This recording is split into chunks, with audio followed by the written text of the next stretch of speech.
Hello, welcome to back my new video. तो आज के इस वीडियो में बात करते हैं जॉइंट के बारे में।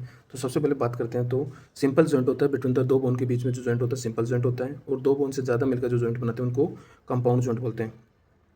फिर मोस्टली होता है जॉइंट 3 प्रकार के होते हैं, फाइब्रस जॉइंट होते हैं, कार्टिलेज जॉइंट होते हैं और साइनोवियल जॉइंट होते हैं। जो फाइब्रस जॉइंट होते हैं वो भी 3 प्रकार के होते हैं, सूचर होते हैं जो स्कल के अंदर प्रेजेंट होते हैं, सिंडेस्मोसिस होते हैं जो कौन कौन से होते हैं, जो मिडल रेडियल नार्व जॉइंट हो गया और middle and inferior tibio fibular joint हो गया, ये सिंडेस्मस जॉइंट होते हैं। फिर उसके बाद गोम्पोसिस होते हैं जो टूथ के अंदर होते हैं, टूथ एंड सॉकेट होते हैं। फिर होता है कार्टिलेज, सेकंड होता है कार्टिलेज। कार्टिलेज भी दो टाइप के होते हैं, प्राइमरी कार्टिलेज होता है और सेकेंडरी कार्टिलेज। प्राइमरी कार्टिलेज के अंदर होते हैं फर्स्ट कोस्टो इंटरनल जॉइंट होते हैं एंड एपिफाइशियल प्लेट। तो between the epiphysis and diaphysis के अंदर जो जॉइंट होता है वो प्राइमरी कार्टिलेज जॉइंट होता है। फिर आता है सेकंड कार्टिलेज जॉइंट होता है। तो सेकेंडरी कार्टिलेज जॉइंट के अंदर कौन कौन से होते हैं, प्यूबिक सिम्पाइसिस हो गया, मैनुब्रल एक्सटर्नल जॉइंट हो गया और इंटरवर्टिब्रल जॉइंट हो गया।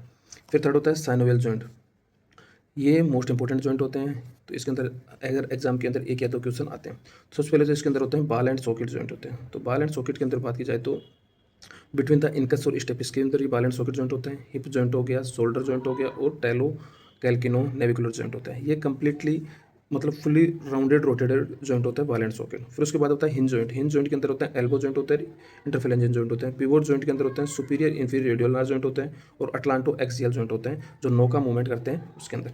इलिप्स जॉइंट की बात की जाए तो इसके अंदर रिस्ट जॉइंट होता है और मेटाकार्पोफेरेंजियल जॉइंट होते हैं, अटलांटो ऑक्सीपिटल। अटलांटो ऑक्सीपिटल जो यस का मूवमेंट करते हैं वो इलिप्सॉइड जॉइंट होता है।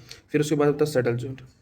सैडल जॉइंट के अंदर कौन कौन से होता है, फर्स्ट कार्पो मेटाकार्पल जॉइंट होता है बिटवीन, फिर उसके बाद बिटवीन द मेलस और इनकस के बीच में जो जॉइंट होता है वो भी सैडल जॉइंट होता है, और स्टर्नो क्लेविकुलर जॉइंट होता है वो भी सैडल जॉइंट होता है, और कैल्कनो कोवोडल जॉइंट ये भी सैडल जॉइंट के अंदर ही आता है। फिर होता है कोंडाइलर जॉइंट। कोंडाइलर जॉइंट के बाद नी जॉइंट हो गया, टेम्पो मैंडिबुलर जॉइंट हो गया और मेटाकार्पोफेरेंजियल जॉइंट, ये सारे किसके अंदर आते हैं, कोंडाइलर जॉइंट के अंदर आते हैं। फिर लास्ट वन होता है प्लेन जॉइंट होता है और ग्लेडिंग जॉइंट। तो inter metacarpal joint, inter carpal joint और इंटर मेटाटार्सल जॉइंट और इंटर टार्सल जॉइंट, ये सारे जॉइंट होते हैं जो प्लेन जॉइंट होते हैं, ग्लेडिंग जॉइंट होते हैं, ये सारे इसी के अंदर आते हैं। ओके, वीडियो को लाइक और चैनल को सब्सक्राइब करें। Thank you.